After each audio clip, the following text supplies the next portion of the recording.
Nós não podemos dizer que o ato sexual homossexual tem a mesma dignidade do ato sexual heterossexual. Meus irmãos, todos nós nascemos de um ato sexual heterossexual, da união de um homem e de uma mulher. Todos nós devemos à santidade e à grandeza do sexo entre um homem e uma mulher a nossa existência. O que é que um homem com um homem podem produzir, além de excrementos? O que é que uma mulher e uma mulher podem produzir? Absolutamente nada. A esterilidade desses atos sexuais não pode ser equiparada à grandeza e à fertilidade dos atos que Deus quis e planejou, que é o ato entre um homem e uma mulher. E a Igreja Católica não pode, não deve, e se Deus quiser, não irá se calar diante desta perversão. Nós não estamos querendo colocar nenhum homossexual na cadeia, como eles, aliás, querem me colocar na cadeia. E a você também, se você abrir o bico. Porque já existe no Congresso, tramitando uma lei, PL 120, que pretende punir como crime inafiançável qualquer ato de discriminação contra pessoas que advogam o sexo com o mesmo sexo. Eu não quero colocar nenhum homossexual na cadeia. Enquanto houver sociedade cristã, os homossexuais continuarão tendo o direito civil de ter as relações sexuais que quiserem, sem ser ameaçados com a cadeia. Mas, por favor, não queiram calar a nossa boca e não queiram nos obrigar a achar tudo isso muito bonito e decente. Uma coisa é um crime, outra coisa é um pecado. O homossexualismo não é um crime, mas é um pecado, porque não está no projeto de Deus, porque Deus não o quis. Todo homossexual, enquanto os valores cristãos guiarem o nosso país, todo homossexual terá todo o direito de sê-lo, de ser homossexual o quanto quiserem, e de fazer os atos sexuais que quiserem, mas não queiram que os elogiemos por isto. Não queiram que nós achemos tudo isso muito santo e decente, porque a palavra de Deus nos proíbe. Criminalizar, esta minha opinião, é criminalizar o cristianismo. Esta PL 120 está simplesmente pretendendo criminalizar o cristianismo. Vocês sabem que já está em vigor essa realidade no nosso país, não através de lei, mas através de jurisprudência. Aconteceu em Fortaleza que uma igreja evangélica pagou e colocou outdoors na cidade, cartazes com versículos bíblicos e nada mais. Os versículos da Bíblia que dizem que o homossexualismo é um pecado. Simplesmente, abre aspas, a frase da Bíblia, fecha aspas, a citação. Só isso. Um grupo de direito dos movimento dos direitos dos homossexuais entrou com uma ação contra esta igreja e o juiz mandou retirar os cartazes. Vocês sabem o que é isso? Isso significa que o cristianismo no nosso país já é um crime. Para alguns juízes, já é um crime. Para alguns juízes, ter a opinião da Bíblia é um crime. E assim, eles vão instalando esse tipo de aberração no nosso país. Querem que nós aceitemos o apoio total e restrito destes grupos de facínoras que invadem as terras e que tomam conta das áreas produtivas do nosso país para não produzirem absolutamente nada.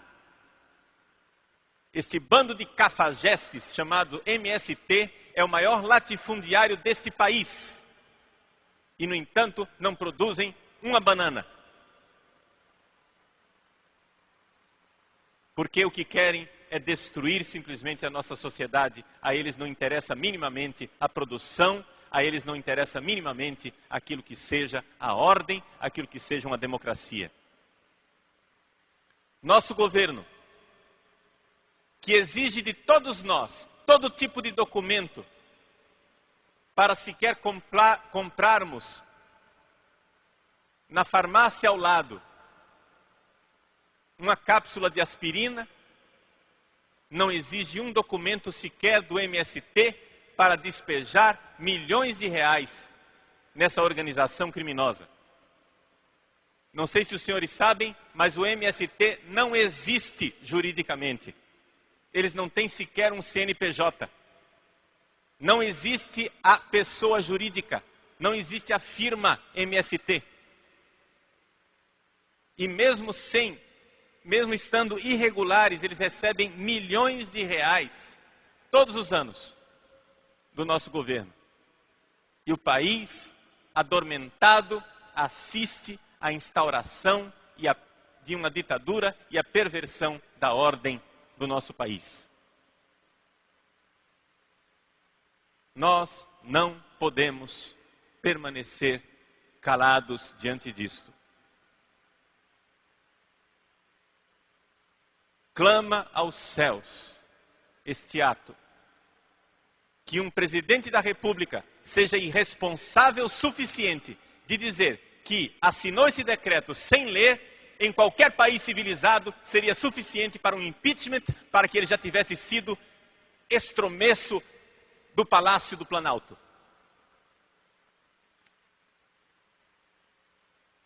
Que um homem assine um decreto desta enormidade e diga que nem sequer leu,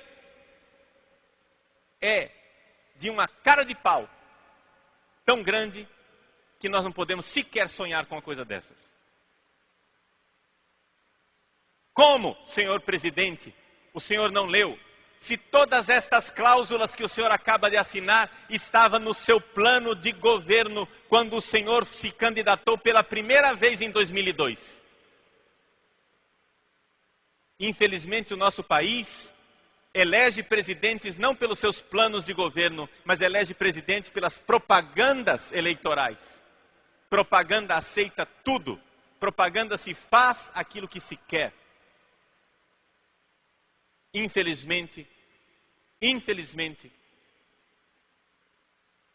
esta minha homilia não pode ser classificada como propaganda eleitoral para um outro partido, porque infelizmente os outros possíveis e prováveis candidatos de outros partidos têm o mesmo desgraçado plano de governo.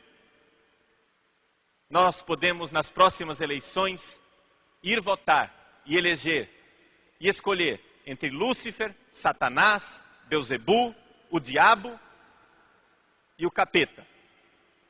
Porque tudo será no final a mesma coisa. Porque se o Lula defende isto, a Dilma também o defende, o Serra também o defende, e mais todo o resto da corja que quer se candidatar a presidente da República. Não existe partido